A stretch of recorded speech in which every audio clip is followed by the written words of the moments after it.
नमस्कार।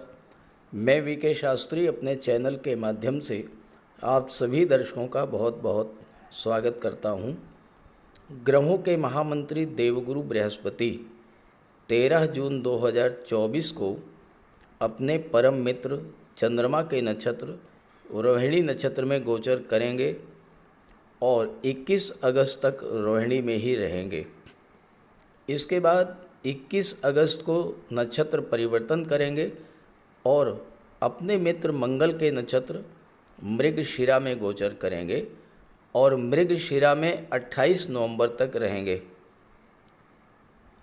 28 नवंबर को वक्री अवस्था में एक बार फिर से रोहिणी नक्षत्र में आएंगे और 11 अप्रैल तक रोहिणी में ही रहेंगे। तो इस तरह लगभग 7.25 महीने तक देवगुरु का गोचर रोहिणी नक्षत्र में होगा। गुरु जैसे ग्रह का रोहिणी नक्षत्र में इतने लंबे समय तक का गोचर हम सभी जातकों को किस तरह प्रभावित करेगा, इस नक्षत्र का मतलब क्या है, किन क्षेत्रों पर इसका प्रभाव पड़ता है, इन्हीं सब बातों पर चर्चा करेंगे इस वीडियो में। बहुत ही महत्वपूर्ण वीडियो होने जा रहा है, अंत तक अवश्य देखिएगा। सभी 9 ग्रहों में सबसे महत्वपूर्ण ग्रह हैं देवगुरु बृहस्पति। किसी भी ग्रह का प्रभाव इस बात पर निर्भर करता है कि वह किस नक्षत्र में गोचर कर रहा है। रोहिणी नक्षत्र चंद्रमा का नक्षत्र है और चंद्रमा का सबसे प्रिय नक्षत्र है और देवगुरु चंद्रमा के परम मित्र हैं। गुरु जब रोहिणी में गोचर करेंगे तो चंद्रमा के माध्यम से अपना फल प्रदान करेंगे। अब रोहिणी नक्षत्र क्या है इसे समझिए। रोहिणी नक्षत्र एक बहुत ही सुंदर, सौम्य और बैलेंस्ड नक्षत्र है और रोहिणी नक्षत्र में चंद्रमा को उच्च का स्थान प्राप्त है। चंद्रमा क्या है? चंद्रमा है हमारा मन। इस नक्षत्र में हम मानसिक रूप से, भावनात्मक रूप से, मेंटली और इमोशनली सबसे ज़्यादा स्ट्रांग होते हैं। और दूसरी बात, रोहिणी के देवता हैं ब्रह्मा और ब्रह्मा इस सृष्टि के सर्जक हैं, क्रिएटर हैं। इसलिए रोहिणी नक्षत्र में रचनात्मक शक्ति होती है। रोहिणी नक्षत्र का सिंबल है बैलगाड़ी, जिसे 2 बैल खींच रहे हैं। प्राचीन समय में बैलगाड़ी ट्रेड और कॉमर्स का सिंबल होती थी। वृषभ राशि में गुरु का गोचर है और वृषभ राशि का सिंबल भी बैल है। बैल मजबूती और शक्ति का प्रतीक होता है।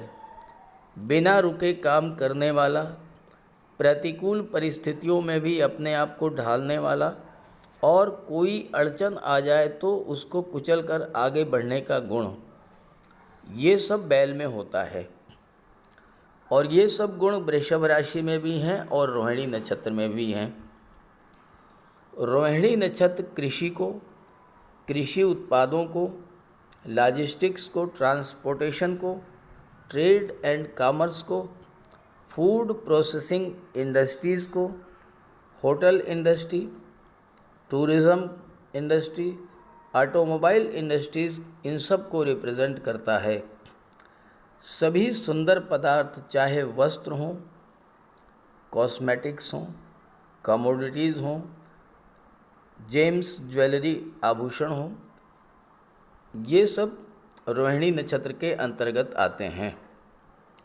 गुरु जब रोहिणी नक्षत्र में आएंगे तो इन सभी क्षेत्रों का विकास होगा, इन सभी क्षेत्रों में वृद्धि देखने को मिलेगी।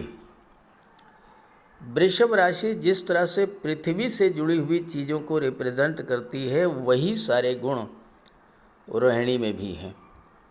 पृथ्वी क्या है? हर वस्तु को धारण करने की क्षमता, होल्डिंग कैपेसिटी होती है पृथ्वी में। और वैसे ही रोहिणी नक्षत्र भी सुंदर वस्तुओं को इकट्ठा करने का नक्षत्र है। आपकी समृद्धि और संपन्नता को बढ़ाने वाला नक्षत्र है। एक बहुत ही कल्याणकारी नक्षत्र है और इस नक्षत्र में गोचर करते हुए गुरु हम सबका कल्याण ही करेंगे। लेकिन यही रोहिणी अगर नेगेटिव एक्ट करता है तो व्यक्ति की डिज़ायर्स को, इच्छाओं को बहुत अधिक बढ़ा देता है, बहुत अधिक भौतिकतावादी बना सकता है। गुरु चीज़ों को एक्सपेंड करते हैं। तो इस गोचर काल में आपको अपने ऊपर नियंत्रण भी रखना होगा। ऐसा ना हो कि धन की इच्छा इतना अधिक बढ़ जाए कि नैतिक अनैतिक का ध्यान ही न रहे, तो हानि भी हो सकती है। गुरु जब रोहिणी में आएंगे तो बैंकिंग और फाइनेंस इंडस्ट्री बहुत अच्छा करेगा। कृषि से जुड़े हुए सभी उद्योग धंधे प्रगति करेंगे। लॉजिस्टिक्स और ट्रांसपोर्टेशन में वृद्धि होगी।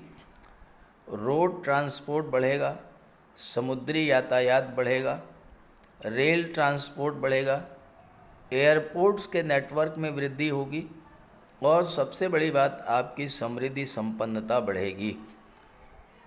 तो रोहिणी नक्षत्र में गुरु के गोचर का मिथुन राशि के जातकों के जीवन पर क्या प्रभाव पड़ेगा, इसी का विश्लेषण करेंगे इस वीडियो में।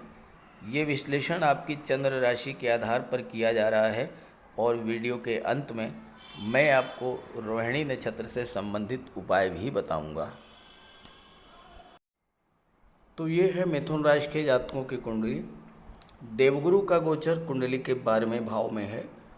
गुरु यहाँ पर 7वें भाव और 10वें भाव के स्वामी होकर के 12वें भाव में गोचर कर रहे हैं और गुरु की दृष्टि 4थे भाव पर, 6ठे भाव पर और 8वें भाव पर पड़ेगी। देवगुरु की विशेषता है कि जिस भाव में गोचर करते हैं उस भाव को कमज़ोर करते हैं, लेकिन जिस भाव पर दृष्टि डालते हैं उस भाव को मजबूत करते हैं, उस भाव को गंगा जल की तरह पवित्र कर देते हैं।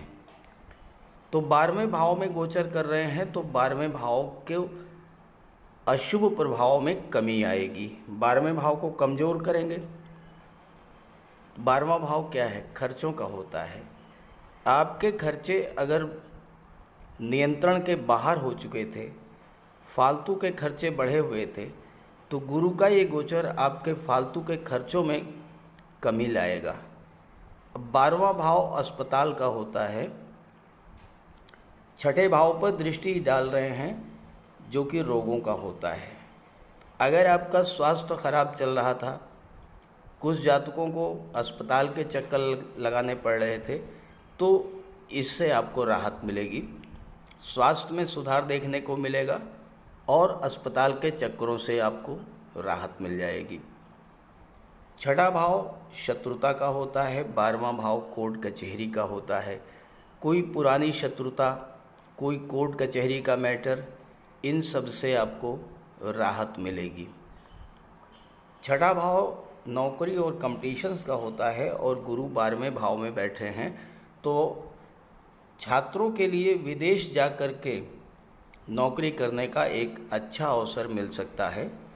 किसी विदेशी कंपनी में, किसी मल्टीनेशनल कंपनी में जॉब मिल सकता है। विदेशी दूतावास में आपको जॉब मिल सकता है। विदेश में जा कर के कार्य करने का अवसर मिल सकता है। चूँकि सप्तम के स्वामी हैं, सप्तम भाव व्यापार का होता है, तो विदेशी व्यापार की दृष्टि से ये समय बहुत अच्छा रहेगा। एक्सपोर्ट इंपोर्ट का व्यापार व्यवसाय है तो ज़बरदस्त लाभ का योग बनेगा। दशम के स्वामी हैं, दशम आपका कैरियर होता है। आप विदेश में जाकर के अपना कैरियर बनाने का प्रयास करेंगे तो बहुत अच्छी सफलता मिलेगी। विदेश का मतलब अपनी मातृभूमि से दूर किसी दूसरे शहर, किसी दूसरे राज्य में आपका कैरियर बनेगा। दूसरे शहर में, दूसरे राज्य में ही आपकी भाग्योन्नति भी होगी। गुरु की दृष्टि 4थे भाव पर पड़ेगी। 4था भाव आपका घर होता है, आपका घरेलू वातावरण होता है, भूमि भवन प्रॉपर्टी होती है, राजनीति को शो करता है 4था भाव। और यहाँ पर गुरु की दृष्टि पड़ने से आपका मन शांत रहेगा, घर का वातावरण बिल्कुल ठीक रहेगा। किसी तरह का कोई कलह, कोई तनाव की स्थिति थी परिवार के सदस्यों के बीच में, वो दूर होगी। माता का स्वास्थ्य भी अच्छा रहेगा और माता से आपको धन की प्राप्ति भी हो सकती है। कालपुरुष कुंडली में चौथा भाव जो होता है ये कर्क राशि का होता है। कर्क राशि चंद्रमा की राशि है और चंद्रमा के ही नक्षत्र में गुरु का गोचर है, इसलिए आपको चौथे भाव का सभी शुभ फल मिलेगा। अब चौथा भाव भूमि भवन प्रॉपर्टी का होता है। कुछ जातकों की प्रॉपर्टी खरीदने की इच्छा भी इस समय पूरी हो सकती है। आपके आय के साधन बढ़ेंगे। आपकी जब इनकम बढ़ेगी तो प्रॉपर्टी आप खरीदेंगे। इस समय आपके घर पर कुछ मांगलिक धार्मिक आयोजन भी आपके हो सकता है। समाज के प्रभावशाली व्यक्तियों से आपके संबंध बनेंगे, मित्रता उनसे भी बढ़ेगी और उससे आपके मान सम्मान में वृद्धि होगी। स्वास्थ्य भी आपका अच्छा रहेगा। 12वां भाव आपका विदेश है और चौथा भाव आपका घर है, तो आपका घर विदेश में बनने का योग भी बना रहे हैं देवगुरु। आप विदेश में कोई प्रॉपर्टी खरीद सकते हैं या वहाँ पर अपना अस्थायी रूप से निवास कर सकते हैं। मन आपका शांत रहेगा और आप प्रसन्न रहेंगे। गुरु शिक्षा के कारक हैं और शिक्षा के कारक की दृष्टि सुख के भाव पर पड़ना शिक्षा से सुख देने वाली होगी, यानी छात्रों को विदेश जाकर के कार्य करने का अवसर भी मिलेगा। छात्रों के लिए भी ये समय बहुत अनुकूल रहेगा। धन के कारक हैं और चौथे भाव पर दृष्टि डाल रहे हैं, तो धन का सुख आपको प्राप्त होगा। चौथा भाव प्रॉपर्टी का होता है। जो जातक रियल एस्टेट से जुड़े हैं, कंस्ट्रक्शन का काम करते हैं या पब्लिक कॉन्टैक्ट से जुड़े हुए हैं, राजनीति से जुड़े हुए हैं, ऐसे सभी जातकों के लिए गुरु का ये गोचर अत्यंत शुभ फल देने वाला होगा। गुरु की दृष्टि 8वें भाव पर पड़ेगी। 8वां भाव परिवर्तन का होता है और 12वां भाव भी परिवर्तन को शो करता है। आप अपने जीवन में एक सकारात्मक परिवर्तन महसूस करेंगे। स्वास्थ्य संबंधी समस्याओं से राहत मिलेगी। पिछले समय से जो परेशानियां आपके जीवन में चल रही थी उनसे भी आपको राहत मिलेगी। 8वां भाव गुप्त धन का होता है, तो इस समय आपको गुप्त धन की प्राप्ति हो सकती है। कोई डूबा हुआ पैसा, कोई ऐसा धन जिसके बारे में आप भूल चुके थे या आपने सोच लिया था कि वो धन आपको नहीं मिलेगा, इस तरह का पैसा आपको मिलेगा। 8वां भाव आकस्मिक घटनाओं का होता है। अचानक से ऐसी जगह से आपको धन की प्राप्ति होगी जहाँ से आपने सोचा भी नहीं होगा। 8वां भाव इनहेरिटेंस को शो करता है, तो आपको विरासत से संबंधित चीज़ों का लाभ मिलेगा। वसीयत या विरासत से धन मिल सकता है, प्रॉपर्टी मिल सकती है। 8वां भाव ज्योतिष तंत्र मंत्र को रिसर्च को शो करता है। जो लोग ज्योतिष सीखना चाहते हैं उनके लिए बहुत अच्छा समय रहेगा।